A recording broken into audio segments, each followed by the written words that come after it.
Hi guys, good morning. Another day, another adventure. So ngayong araw, papunta naman natin sa Paglitaw Falls. Nandito na tayo sa may Antipolo guys. 4:12 pa tayo umalis ng bahay. Medyo wala pa traffic kaya mabilis lang. Anong oras pa? Nasa 5:11 pa lang. So isang oras na biyahe pa lang. So tuloy-tuloy pa tayo guys. Mamaya ituloy natin yung pagbibideo pag nandun na tayo sa Paglitaw Pool. So see you guys.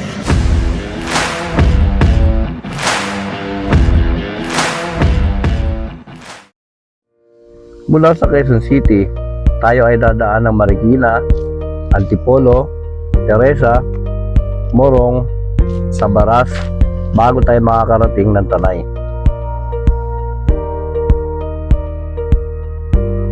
Paglitaw Pool ay nakakuha ng 4.4 rating bilang isa sa tourist attraction na matatagpuan sa Tanay, Rizal. Ito naman po ang Teresa Antipolo Overlooking. Ito ang paboritong stopover ng mga cyclists, mga bikers. Dito sila nagpapakuha ng picture. Medyo malalim yung lugar na to guys, no? Ingat lang huwag masyadong dumikit sa bangin para iwas disgrasya tayo. Ayan guys, kung makikita nyo, nag-umpisa na sumisikat yung araw, no? Masarap mag-drive dito guys. Lalo na ngayon pag linggo, hindi masyado maraming sasakyan. Tingnan nyo, ilang motor lang yung tumatakbo. So, masarap minsan ba sa mamasyal pagka linggo. Diretso na yan, papuntang Marilake. Ito naman pag gumaliwa, papuntang Daranak, Batlag Falls at iba pang resort. Itong kalsada na yan guys na ginagawa, medyo matagal na yan, no? Hindi pa rin natapos. Parang mabagal yata. Mula doon sa pagkaliwa nyo sa highway, pagpasok nyo, dire-diretso lang hanggang makarating kayo doon sa may kanto na merong pakanan. Pag diniretso nyo yon, so papuntang Daranak. Ngayon pagkakanan kayo, yun yung papuntang Paglitaw Falls. Bababa ako doon sa kanto guys para ipakita ko sa inyo yung mga signages doon. Tara.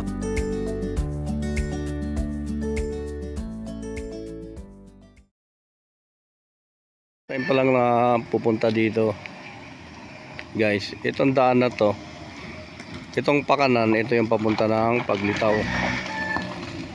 Yan, pag dumiretso naman kayo, dito yung papuntang Daranak.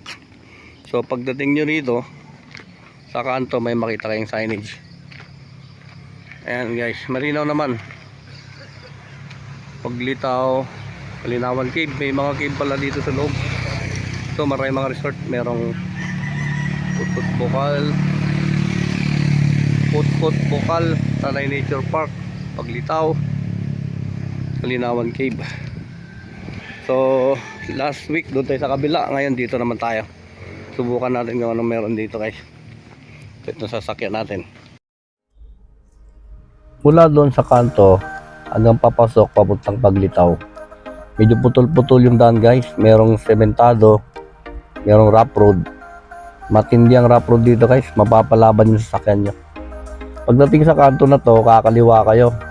Ayan, sementado ulit yung daan dito. Pagkatapos naman ng maiksing sementado, rough road na naman. Tumigil tayo dito sa tulay na to guys, saglit. Tayo ay magpipictorial. Tara, baba tayo. Ang taas din pala ng tulay na to guys, kaso wala na siyang tubig. Ano, tignan nyo, yung tuyo na siya guys. Ano, laking ilog pa naman, sayang. Kumusta ka dyan? Pipi ka ba? Tara, tuloy na tayo. Tignan nyo naman yung mga puno, sobrang ganda. Ang yayabong oh. Ang kaso, eto, sobrang lubak. Kawawa yung mga motor. Ang tutulis na mga bato dito guys. Tignan nyo yung mga motor oh. Papasabak talaga, kawawa. Sa wakas, nakarating na tayo. Pagdating dito, kakanan kayo guys. Tapos, tigil muna kayo dyan kasi magbabayad tayo ng environmental fees. Dito ang environmental po dito. 20 pesos per head. Saan po, sir? Taga Quezon City Sa baba po. po yung entrance. Yun yung 100 per head. Ilan po kayo? Apat po. Apat. Number 53, apat.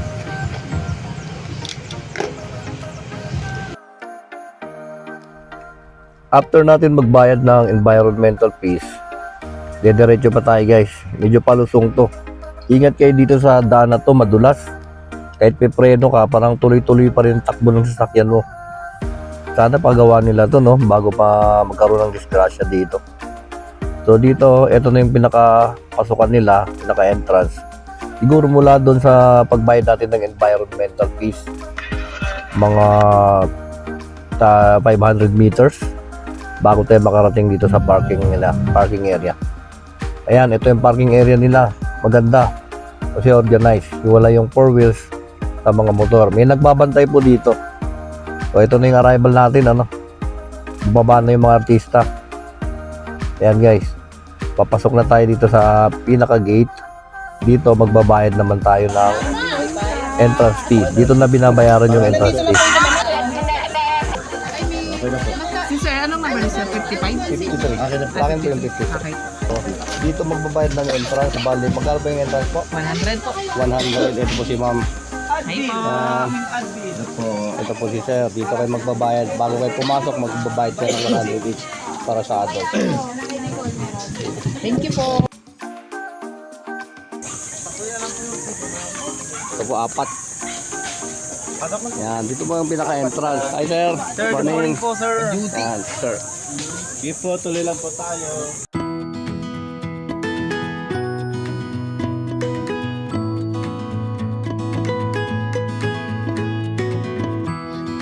Pagpasok nyo dito sa main entrance, ito yung bubungan sa inyo. Mayroon ditong pool para sa mga bata. Pwede naman sa matatanda. Ayan. Tapos ito yung pinakapasukan niya. Dito sa kanan nyo, meron na naman isang pool. Yan. Dito yung pool na may slide. Ayan guys. Papakita ko sa inyo.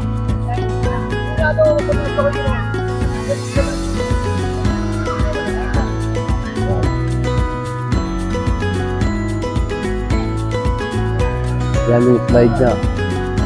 Pwede kayo maligo dyan. Mamaya puntahan natin yan. So, yung pinaka-nature na pool doon pa sa baba. So, lakarin natin. Maganda dito guys, oh, malinis. Nagbubukas pala sila alas 5 ng umaga. So, sa ganitong oras, dami ng tao. Alas 6. So, ingat kayo dito guys kasi hindi alata yung hakbang, oh. Baka matisid kayo. So, ayan. So, ito yung daan pababa. Maganda guys, no? Kasi inayos na nila. Hindi na mahirapan yung mga tao na bababa rito. Yun nga lang, yung hakbang para magkamukha lang lahat. So, hindi mo malata na hagdaan na. Baka mamaya matilisod ka.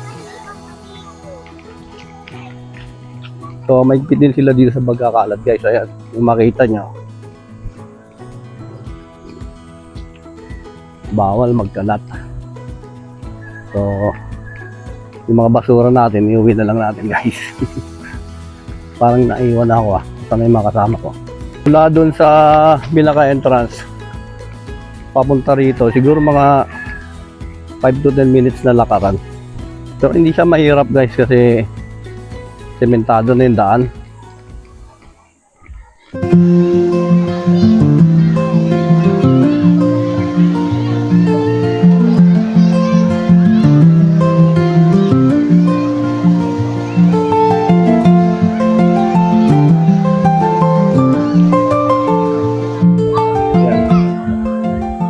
So ngayon mag-alas 7 pa lang.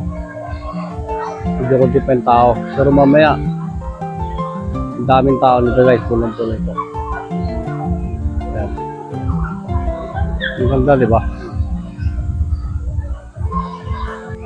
Dito kami nakakuha ng mesa. Bundok. Malapit sa mga puno. Ayan, ang lalaking puno. Ayan yung mga puno.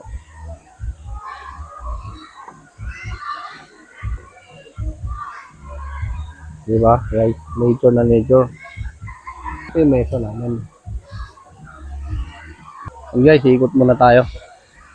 Pakita ko lang sa inyo yung paligid dito. Medyo mahirap yung daanan ah. Ito yung mesa namin guys, oh. Diyan kami nakakuha. Maganda kasi iwalay kami doon. Doon sa mga grupo na yan. Malinis ang pool guys. Ayan oh. Dito pala guys, pwede kayo mag-rent ng cottage. Doon sa gilid, kung may papansin nyo, daming mga cottage doon. Meron din tindahan doon, banda sa sulok na yun. Tapos kung puno na dito sa baba, meron din silang cottage din sa taas. Kung wala na talagang cottage, no, mesa na lang, kagaya sa amin. So ang rent namin doon is 300 pesos. Diyan sa mga cottage nila guys, alam ko merong 1.5 dyan, 1.8. Hindi ko na itanong, no, pasensya na po. So yun, ang upuan naman, nahihiram naman namin, libre lang. So kung meron kayong dalang upuan, mas maganda para may sarili na po kayo upuan. Nagre-remind sila ng mga bawal smoking, bawal daw kumain sa pool, may alak. Pupunta muna tayo saglit dun sa may harap guys, dun sa may signage na I love paglitaw. Subukan natin magpapalipad nandoon. Kasi para maganda yung area na yun eh. Pang post sa TikTok saka Instagramable. Ayan, dito yun guys, ito yun. Papalipad muna tayo nandoon.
So ayan, kung nakikita nyo, dumadami na yung tao. Sa ngayon, alas 9 na ng umaga, dumadami na yung tao, no? Siguro hanggang mamaya, mapupuno na to. Subukan natin maligo dito sa kabilang pool. Pares lang malamig ang tubig nila kasi isa lang yung pinanggalingang bukal nito. Doon sa may bandang itaas. Ito, nakakalungkot lang kung makita nyo yung mga bato, sinira na naman ng mga tao yung kalikasan. Nakakapanghinayang lang guys kasi napakaganda ng nature pool na to. Sayang kung sisirain lang ng mga tao.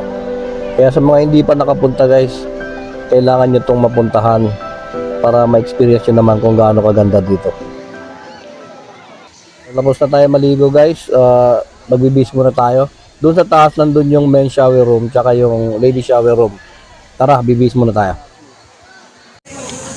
Ito pala yung shower room dito guys. Ayan, sa men's room. Ito yung lady shower room. Ito yung restroom. Ayan. Ito yung ano nila, mga accommodation. So hindi natin mapasok kasi may mga guests. Ayan guys.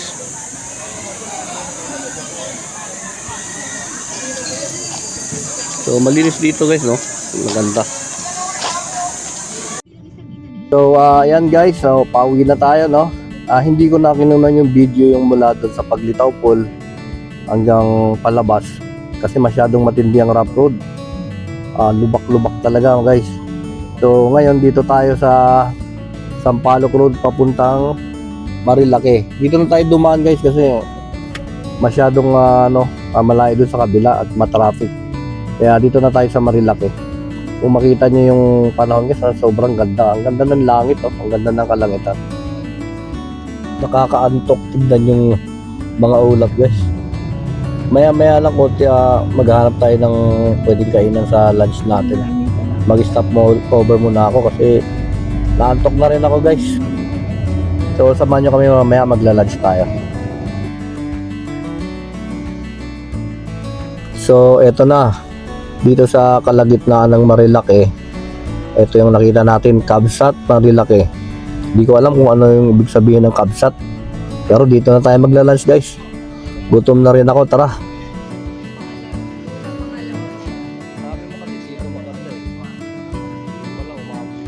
At syempre, pagkatapos natin mag-lunch, ang traditional na pagdikit ng sticker naman.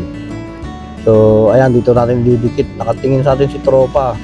Parang naunahan ko yata magdikit. So, pagkatapos, titignan natin kung maganda. Tignan natin test. The Trend Tracker 18. Ayan, all goods na. Nakadikit na sticker natin. Ang daming sticker dito guys, oh. Ayan yung sticker natin. The Trend Tracker 18. Bago umuwi, kakain daw muna ng ice cream. Yung Carmen's Best. Hindi ko alam kung anong ice cream to. Tignan natin. Ito ni! Teka lang, bakit Ito na! ito nga pala. May flavor. Ba't kami ko? Yan na. Teka. Anong pangalan nito? Armen's Best. Carmen's Best. Ito na mga ano, ka-vlog. Carmen's Best. Iba-iba palang flavor. Salted caramel, dark chocolate. Ano to? Is not worth it. Ano to? Is not worth it. Chocolate. Ha? Dark chocolate ito. Dark chocolate. Nandito Yan siya pala yun. sa gilid. Yan. Nakalagay. Dark chocolate. Ice cream. Carmen's Best muna tayo. Is not worth it. Okay. Basahin mo ito. Basahin mo. So, ayan guys. Natapos na yung adventure natin sa araw na to. So, another day, another adventure. So, sana sa susunod na mga adventure ko, sasamahan nyo pa rin ako. Sa Sunday, sa Nueva Ecija naman kami guys. Bago ko pala makalimutan, dun sa mga hindi pa nakapunta sa Paglitaw Pool, highly recommended po. Sana mapuntahan nyo rin para masuportahan din natin yung mga local na turismo natin. At hindi po kayo magsisisi. Sobrang ganda ng lugar. Malinis ang pool, malinis ang kapaligiran. At hindi lang yun, marami pang mga pool na nakapaligid doon. Maraming mga resort, may waterfalls, yung Daranak, yung Batlag. Nandun lang nakapaligid. So kung mayroon po kayong bakanting mga oras, dalhin niyo yung mga pamilya nyo para makapag-relax naman kayo. So yun guys, hanggang sa susunod na episode natin. Maraming salamat sa inyong lahat sa pagsasama. See you. Bye-bye.